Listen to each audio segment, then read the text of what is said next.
Hi everyone, it's Sarni. Welcome to my channel Rebel Girls Nation. At first, congratulations to all the students, all this new generation যাদের জন্য আমরা আসলে বিজয়ের এই মুখটা আমরা 21st সেঞ্চুরিতে এসে দেখেছি। সত্যি কথা বলতে গেলে আমি আসলে জেনজি না, আমি মিলেনিয়ালস। সো আমাদের সাহসের চাইতে তাদের সাহসের জায়গাটা যে কত বেশি এটা আমার মনে হয় যে কি আমাদের বিশ্বের সবাই এখন দেখতে পেরেছে। আর পৃথিবীটাকে আসলে তারা কোন জায়গায় নিয়ে যেতে চাচ্ছে তার বহিঃপ্রকাশ তারা খুব সুন্দর করে করেছে। তো আমি প্রায় 12 বছর ধরে আমি এই জেনারেশনের সাথে কাজ করে আসছি, এই এই জেনারেশনের সাথে। তো আমি প্রতিবারই আমার আগের ইন্টারভিউগুলোতেও আমি বলেছি যে অনেকের একটা ভ্রান্ত ধারণা ছিল এই সময়টার আগে যে এই জেনারেশন জেনজি যাদের কথা আমরা বলছি যে এই নিউ জেনারেশনের ছেলেমেয়েরা তাদের মনে হয় দেশের প্রতি বা দেশের সংস্কৃতির প্রতি তাদের টানটা কম, হুইচ ইজ নট ট্রু। আমি এটা আগেও বলেছি যে তাদের হলো expression of love towards their country, there culture, there freedom is different, কিন্তু তারা কিন্তু তাদের দেশকে খুব ভালোবাসে। আর আমার মনে হয় যে কি তার সবচেয়ে বড় প্রমাণ হলো আমাদের এই স্বাধীনতাটা, যে জিনিসটা তারা খুব ভালোভাবে প্রমাণ করেছে যে তারা তাদের দেশ আর দেশের মানুষের প্রয়োজনের স্বার্থে কত দূর পর্যন্ত যেতে পারে। তো thank you so much and definitely congratulations. আমি সবাইকে থ্যাঙ্কস দিচ্ছি, কারণ শুধু আমরা কিন্তু শুধু তারা যেমন ফিল্ড লেভেলে কাজ করেছে সেই একই জায়গা থেকে অনলাইন প্ল্যাটফর্ম থেকে শুরু করে আমাদের ইনফ্লুয়েন্সার, আমরা আমাদের অনেকগুলি এরকম নোন ফেস দেখেছি যারা হলো ফিল্ড লেভেল থেকে শুরু করে অনলাইন থেকে শুরু করে এমনকি বহির্বিশ্বের অনেকগুলি আমরা ইনফ্লুয়েন্সারদেরকে দেখেছি যারা হলো আমাদের হয়ে আমাদের সাথে কথা বলেছে, যার জন্য পুরোটা ওয়ার্ল্ড এখন আমাদের এই ব্যাপারটা জানে আর এই ব্যাপারটার ব্যাপারে অবগত যে আসলে কি হয়েছে। কেউ কোনো কিছু এখানে লুকাতে পারছে না। একই সাথে আরেকটা ব্যাপার আমাদের না বললেই না যে আমরা আমাদের লিডারশিপের জায়গায় আমাদের লিডার হিসেবে আমরা এমন একজন মানুষকে পেয়েছি যেটা হলো আমরা অনেক আগে থেকে আমার মনে হয় প্রতিটা বাঙালির ভেতরে এই ব্যাপারটা সবসময় ছিল যে আমি যদি এরকম একটা লিডার পেতাম। তো আমার মনে হয় যে আমাদের প্রফেসর ইউনুস, আমাদের ডক্টর ইউনুস, এর চাইতে ভালো এক্সাম্পল আর হতেই পারে না। ওনার ব্যাপারে 99% মানুষের সব জায়গার হলো খুবই ভালো ধারণা, শুধু বহির্বিশ্বে না দেশের ভেতরেও। তো আমি মনে করি যে কি আমাদের লিডারশিপের জায়গাটা আর লিডারটা আমাদের এমন একজনকে আমরা চুজ করেছি যার দিকে আমরা আমরা আশা নিয়ে বসে থাকতে পারি যে আমাদের ভালো কিছু হতে পারে। তো আমি অবশ্যই বলবো যে তাদের বিচক্ষণতার জায়গাটাও আমাদেরকে প্রফেসর ইউনুস, আমাদের ডক্টর ইউনুস যাতে আরো ওরকম সময় পর্যন্ত থাকে, কারণ আমাদের যেই একটা স্ট্রাকচার দিনে দিনে আসলে চেঞ্জ হওয়া সম্ভব না। তো স্ট্রাকচার চেঞ্জ করার জন্য বা স্ট্রাকচারের ভেতরে ঢুকে এগুলিতে কাজ করার জন্য এগুলি অনেক একটা সময় সাপেক্ষ একটা ব্যাপার। আজকে আমি যে জায়গাগুলি নিয়ে আসলে কথা বলবো এগুলো হলো ছোট ছোট পয়েন্টস যেগুলো হলো এই আমাদের স্বাধীন হওয়ার পর আমি যেই জিনিসগুলো আমার চোখে পড়েছে, এটা বহির্বিশ্বের লোকজন আমাকে যেভাবে করে বলছে বা আমাদের ভেতরের লোকজনের মধ্যে যেভাবে করে কাজগুলি করছে, আমি ওই ছোট ছোট পয়েন্টসগুলি নিয়ে কথা বলবো। আমার পয়েন্টসগুলি হলো আমি একটা করে আমি নোট করে রেখেছিলাম। সেটা হলো আমাদের ট্রাফিক রুলস মেনটেন করার, যে স্টুডেন্টগুলো আসলে ট্রাফিক রুলস সুন্দর করে মেনটেন করছে। আমার মনে হয় যে কি এত সুন্দর করে এখন পর্যন্ত ট্রাফিক আইন কেউ মেনটেন করেনি, যেটা নিয়ে হলো সবাই প্রশংসা করছে, সবাই খুব ভালো কথাই বলছে, পজিটিভ ইম্প্যাক্টটাই কিন্তু এখানে আসলে বেশি। অবশ্যই হওয়াটাও খুবই স্বাভাবিক, কারণ এরা সবাই এডুকেটেড স্টুডেন্ট। তো ওদের কাছ থেকে আমাদের ভালো কিছু আশা করা বা ওদেরকে তো কোনো কিছু আসলে উল্টাপাল্টা বোঝানো বা ঘুষ দেয়া, ওরা কিন্তু ওই মানুষগুলিই না। তো অবশ্যই তারা হলো নিয়ম জানে, তারা নিয়মটা ফলো করে। তো আমার মনে হয় যে কি স্টুডেন্টরা যেহেতু করছে আর প্রত্যেকটা পরিশ্রমের একটা করে কিন্তু আমার মনে হয় মূল্য আছে, তো আমাদের এটা মূল্যায়ন করা উচিত। স্টুডেন্টরা অনেক পরিশ্রম করছে আমি দেখছি, কিন্তু এটাকে আমরা এমনভাবে কি করতে পারি কিনা, এটা শুধু আমার ওপিনিয়ন, অনেকের ক্ষেত্রে এটার ভিন্ন ওপিনিয়ন থাকতে পারে। যেমন স্টুডেন্ট যারা কাজ করছে তারা কিন্তু এখন অনেকে হলো ইউনিভার্সিটি বা কলেজ গোয়িং স্টুডেন্টসও আছে। সো হোয়াট ইফ যে আমাদের যে চাকরির যে জায়গাটা আছে, চাকরির বাজার যেহেতু এখন অনেক খারাপ, আর একটা জায়গায় হলো ওদের একটা স্কিল দরকার হয় যে আমাদের পুরো গ্র্যাজুয়েশনের পর আমাদের একটা সিভিতে হলো আমাদেরকে বলতে হয় যে তোমার এক্সপিরিয়েন্স কোথায়। সো হোয়াট ইফ আমি যেটা বলছিলাম যে এখানে আমরা যে পার্ট টাইম জবের মতো করে এই জিনিসটা আসলে করা যায় কিনা, এতে করে স্টুডেন্টরা হলো তাদের ক্লাস বা অন্য কোনো সবকিছু শেষ করে তারপর এরপরে হলো তাদের একটা এক্সট্রা ইনকামও হলো, আর এতে করে তারা হলো ট্রাফিক রুলটাও মেনটেন করলো। এটা হলো যতদিন পর্যন্ত আমাদের সবকিছু বহাল না হয় আমি ততদিন পর্যন্ত কথা বলছি। এরপর যদি আসলে আমাদের গভর্নমেন্টের মনে হয় যে কি না এই জিনিসটা আসলে করা যায়, তাহলে আমার মনে হয় খুব একটা খারাপও হবে না।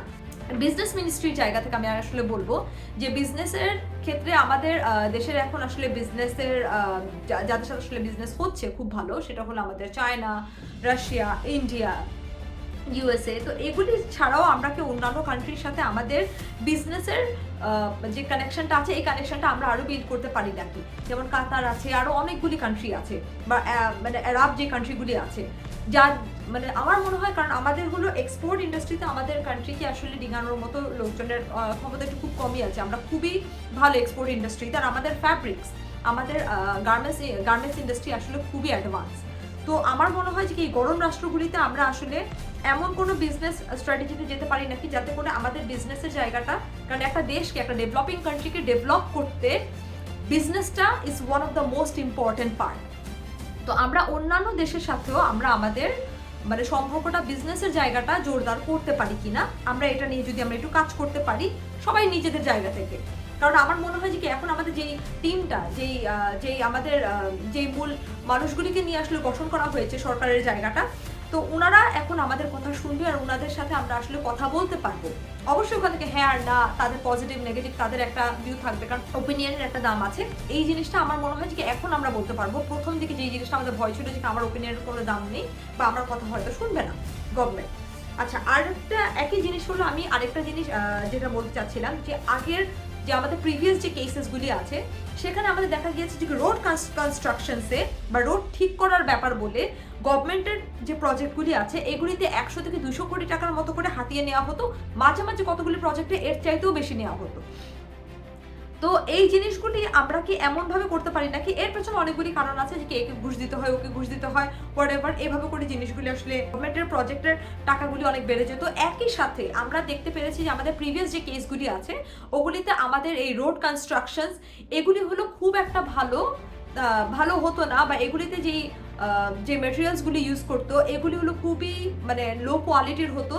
আর এতে করে আমরা ওই মানুষটাকে আর ধরতেও পারতাম না, কারণ ওই মানুষটার ব্যাপারে হয়তো কেউ জানে না, হয়তো সে হলো গভর্নমেন্টের লোক ছিল বা গভর্নমেন্টের বাইরের লোক ছিল, তার কানেকশনস ভালো ছিল, সে বের হয়ে যেত এই জায়গা থেকে। তো আমরা যখন এই রোডসগুলি আসলে করি, আমরা এটা করতে পারি কিনা যে রোডসগুলিতে আমরা আসলে রোড বা এই ইয়ার কনস্ট্রাকশনগুলিতে আমরা হলো বড় বড় লিডার্সদের নাম দিয়ে দিই। মানে বড় বড় যে লিডার্সগুলি আছে যেগুলি আসলে নাম দেওয়া হয়ে গেছে, ওগুলি নিয়ে আমি আসলে কোনো কথা বলছি না।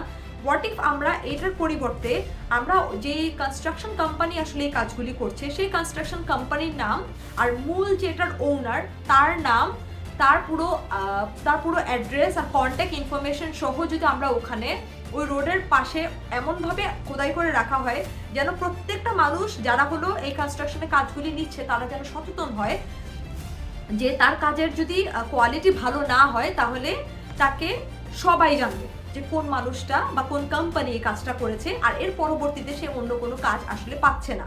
কারণ একটা কোম্পানি যখন ফর্ম হয় তো ওই কোম্পানির আসলে কোয়ালিটি তো মানে আপনার আশেপাশের লোকজন আসলে যাচাই করে, আর ওই কোয়ালিটির উপর বেস করে হলে সে পরবর্তী প্রজেক্ট পাচ্ছে কিনা এটার উপর অনেক কিছু নির্ভর করে।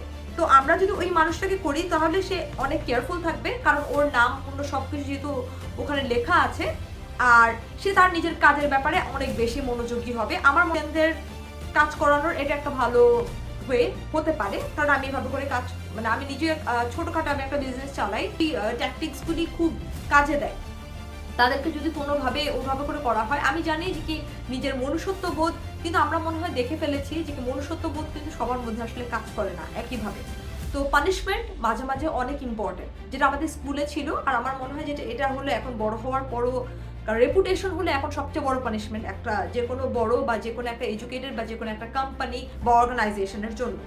তো এটা যদি করা হয় তাহলে আমার মনে হয় যে আমাদের রোড কনস্ট্রাকশনস বা এই জায়গাগুলিতে আমরা আরো বেশি ভালো ম্যাটেরিয়ালসের কাজ পাবো আর ভালো কোয়ালিটির কাজ আমরা আশা করতে পারি।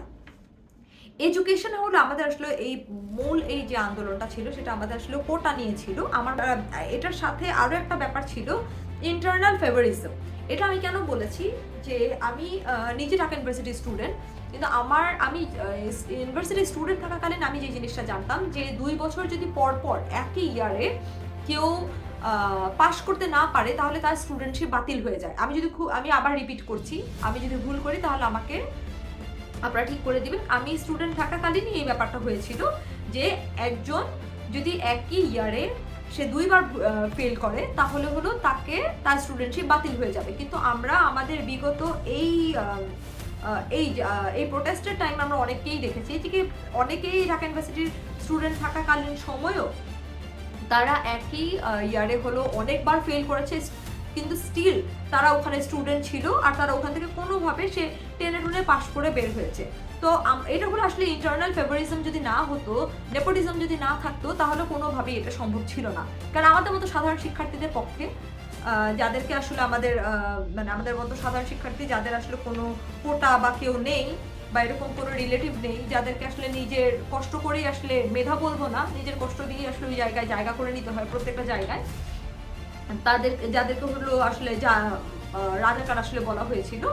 তো রাজাকারদের জন্য হয়তো এই ফেভারিজমটা আসলে ছিল না, কিন্তু অন্য সবার জন্য আসলে খুব সুন্দর করে ছিল, আমি এটাই দেখতে পারলাম। আচ্ছা, আরো একটা, আমরা বাজারে দ্রব্যমূল্যের খুব সুন্দর একটা তালিকা দেওয়া হয়েছে। তো আমার মনে হয় যে আমরা এই দ্রব্যমূল্যের তালিকাটা যদি আমরা আমাদের মা বাবা অন্য সবার সাথে যারা হলো মোটামুটি বাজারে যায়, তারা যদি ওই ব্যাপারটা একটু মানে তাদেরকে আসলে আমরা জানিয়ে রাখি, তাহলে একটু আমাদের জন্য ভালো। অবশ্যই আমি জানি স্টুডেন্টদেরকে আমি দেখছি যে তারা নিজেরাও যাচ্ছে, গিয়ে বাজারগুলো পরিদর্শন করছে যে বাজারে দ্রব্যমূল্যের প্রাইসটা আসলে ঠিকঠাক আছে কিনা। আর এটা নিয়ে খুব পজিটিভ আমি নিউজগুলি দেখছি, আমি এখন পর্যন্ত কোনো নেগেটিভ নিউজ দেখিনি। আর একটা ব্যাপার যে আমাদের ফেক, আমাদের অনেক ক্ষেত্রে রিউমার্স, যেটা গুজব আমরা আসলে বলছি, তো গুজব অনেকগুলি নিউজ দিয়ে আমাদের নিউজ ফিড, ফেসবুক, ইনস্টাগ্রাম এগুলো আসলে ভরে যাচ্ছে। এটার একটা অনেক বড় সুবিধা নিচ্ছে হলো আমাদের পাশের দেশগুলি। কারণ আমি একটা জিনিস মানে না বললেই না, যে এনিমি কিন্তু কখনো শেষ হয় না। এনিমি হলো তার একটা যে অ্যাকশন আছে, ওই অ্যাকশনটা ফর সার্টেন মোমেন্ট সে বন্ধ করে রাখে। সার্টেন মোমেন্ট কোনো একটা টাইমে তোমার সাথে সেই জিনিসটা করতে পারেনি, সে এটাতে ফেল করেছে, কিন্তু সে আবার এই কাজটা করবে। তো যে জিনিসটা এখনো আমরা হচ্ছে যে মানে আমাদের পাশের দেশগুলিতে হলো এই নিউজগুলিকে আমরা যদি একটা ফেক নিউজ আমরা নিজেরাই নিজেদের মধ্যে আসলে একটু যাচাই বাছাই করি, তাহলে ওই জিনিসটা সে ফর এক্সাম্পল 3 জন পর্যন্ত আসার পর, 3 জনের কাছে আসার পরে যদি সে আসলে এই জিনিসটা আইডেন্টিফাই করে, তাহলে তার উচিত হলো ওটাকে ওখানেই স্টপ করে দেয়া। তো আমাদের প্রত্যেকের জায়গা থেকে আসলে সচেতন থাকতে হবে, ঠিক ডাকাতের মতো করে। আমি আমার জায়গা থেকে বলবো যে ডাকাতের জন্য যেমন এখন ফ্যামিলির সবাই, বাসার সবাই যেমন খুব সচেতন, ঠিক একইভাবে আমাদেরকে আসলে ইন্টারনেটের ব্যাপারেও একটু সচেতন হতে হবে। কারণ বাইরের দেশে আমাদের ইমেজ আলহামদুলিল্লাহ এখন মানে এই এত বড় একটা সাকসেসের পর কিন্তু আমাদের ইমেজটা খুব ভালো, কিন্তু অনেকে চেষ্টা করছে যাতে আমাদের ইমেজটা আসলে নষ্ট হয় নিজেদের নিজস্ব স্বার্থে। আরও একটা ব্যাপার নিয়ে আমি আসলে কথা বলতে চাচ্ছিলাম, সেটা হলো ব্রথেলের যে বাচ্চা, তারপর আমাদের যে হিজড়া সম্প্রদায় আছে তাদেরকে নিয়ে বা থার্ড জেন্ডার, ওদেরকে নিয়ে আমরা কোনো কাজ করতে পারি নাকি, ওদেরকে আমরা কোনো ফ্রুটফুল কাজে লাগাতে পারি নাকি। আমরা অনেক ক্ষেত্রেই দেখেছি যে এখন পুলিশ থেকে শুরু করে অনেকেই চাকরি করতে চাচ্ছে না, বা ওরা হলো কোনোভাবে আমাদের প্রিভিয়াস গভর্নমেন্টের সাথে অনেক ওতপ্রোতভাবে জড়িত ছিল, বা অনেকগুলি কারণ থাকতেই পারে, নিজের পার্সোনাল ইস্যুস ছিল, ভয়ে কাজ করছে অনেকেই। কারণ এই প্রোটেস্টের সাথে আমরা যেমন আমাদের অনেকগুলি স্টুডেন্টকে আমরা হারিয়েছি, ঠিক একইভাবে আমাদের কাছে যেমন জিনিসটা একটা কষ্টের জায়গা, তাদের কাছেও হলো তারাও তাদের যে স্বজন হারানোর যে জায়গাটা, সেটাও তাদের কাছে অনেক বড় একটা জায়গা হিসেবে কাজ করছে। এই বাচ্চাগুলিকে বা এই হিজড়া সম্প্রদায়ের এদেরকে আমরা আসলে এই জায়গাগুলিতে আসলে কাজে লাগাতে পারি কিনা। কারণ আমি নিজে পার্সোনালি ওদের সাথে আসলে কথা বলে বা কাজ করে আমি যতটুকু দেখেছি যে তারা অ্যাকচুয়ালি যে জিনিসটা খুব দরকার, দে অলওয়েজ কিপ দেয়ার ওয়ার্ডস। তো আমরা তাদেরকে নিয়ে আসলে কোনো কিছু করতে পারি কিনা। সাথে আমি আরেকটা কথা আমি এখন বলবো, যে প্রথম দিকে আমাদের যে প্রবলেমগুলো হয়েছে, এটা আমি প্রথম যেদিন থেকে এই ঝামেলাটা আসলে শুরু হয়েছে, আমি তখন থেকে এক্স্যাক্টলি যা এক্সপেক্ট করেছি, আমি যা রিয়েলাইজ করেছি ওটাই হয়েছে। আমি আমাদের প্রিভিয়াস গভর্নমেন্টের ক্ষেত্রে আমাদের যে সবচেয়ে বড় একটা গ্যাপ ছিল, সেটা হলো জেনারেশন গ্যাপ অনেক বেশি ছিল। আমি আগের আমাদের গভর্নমেন্টের যে কমিটি, যে বোর্ডগুলি আসলে গঠন করা হয়েছে, এখানে আমি না কোনো মিলেনিয়ালসকে দেখতাম, আমি না কোনো জেনজিকে দেখতাম, আলফার তো প্রশ্নই উঠে না। মানে তারা কখনোই এই মানে নতুন জেনারেশনের কাউকে কখনো ইনভলভই করতো না, আর নতুন জেনারেশনের আইডিয়াও নিত না। নতুন জেনারেশন কিন্তু পরবর্তী যে কোনো ফ্যামিলিকে এগিয়ে নিয়ে যাওয়ার জন্য সব সময় কাজ করে। এখানেই হলো আমার মনে হয় যে সবচেয়ে বড় একটা ঝামেলা হয়েছিল, যে জেনারেশন গ্যাপ, কমিউনিকেশন গ্যাপ। যেমন আমি একদম খুব সহজ করে যদি আমি একটা কথা বলি যে আমার নানু আমার মাকে যেভাবে করে বড় করেছে বা আমার নানি আমার মাকে যেভাবে করে বড় করেছে বা আমার দাদি আমার বাবাকে যেভাবে বড় করেছে, অবশ্যই আমাদের বাবা মা কিন্তু তার চেয়ে অনেক বেশি সফট ছিল আমাদের আমাদের আপব্রিঙ্গিং এর ক্ষেত্রে। ঠিক একইভাবে আমরা মিলেনিয়ালসরা হয়তো আমাদের ছেলে মেয়েদের ক্ষেত্রে আমরা আরো বেশি সফট হব, আমরা আরো বেশি পজিটিভ হব, আমরা আরো বেশি হয়তো অনেক কিছু জেনে তারপর স্ট্রিক্ট হব। তো এই জায়গাগুলিতে হলো আমার মনে হয় যে কি একটা একটা প্রত্যেকটা জেনারেশনের একটা করে না বিউটি আছে, আর প্রত্যেকটা জেনারেশনের সাথে জেনারেশনের তাল মিলানোর একটা জায়গা থাকে, যেটার গ্যাপটা অনেক বড় হয়ে গিয়েছিল। যেটা হলো এখন আমরা দেখতে পাচ্ছি যে আমাদের যে এখন গভর্নমেন্ট বোর্ড আছে, যে কমিটিটা আমাদের গঠন করা হয়েছে, এখানে আমাদের সবগুলি জেনারেশনকে আমি দেখতে পাচ্ছি খুব সুন্দর করে, যাতে করে তারা তাদের সাথে কথা বলতে পারে, তাদের কথা বা তাদের অ্যাডভাইস নিতে পারে। তো জেনারেশনের না প্রয়োজনীয়তা অনেক বেশি। একই সাথে আমি আরেকটা ব্যাপার বলবো যে আমাদের মিলেনিয়ালসের সাথে কিন্তু আমাদের মানে জেনজির কিন্তু একটা ভালো কানেকশন আছে, কিন্তু জেনজির সাথে কিন্তু মিলেনিয়ালসের আগের যে জেনারেশন তাদের সাথে কিন্তু অনেক বড় একটা গ্যাপ। তাদের জন্য একটু অ্যাকসেপ্ট করাটা তাদেরকে একটু আগে থেকেই আর কি একটু কষ্টকর ছিল। তো আমরা চেষ্টা করবো আমরা যতগুলি কাজ করি আমরা যেন অবশ্যই মিশে, কারণ এখানে হলো প্রত্যেকটা জেনারেশনের কাছ থেকে শেখার অনেক কিছু আছে, আমাদের নতুন জেনারেশনের কাছ থেকে কত কিছু শিখতে পারি। আজকের মতো এখানেই বিদায় নিচ্ছি। Thank you so much.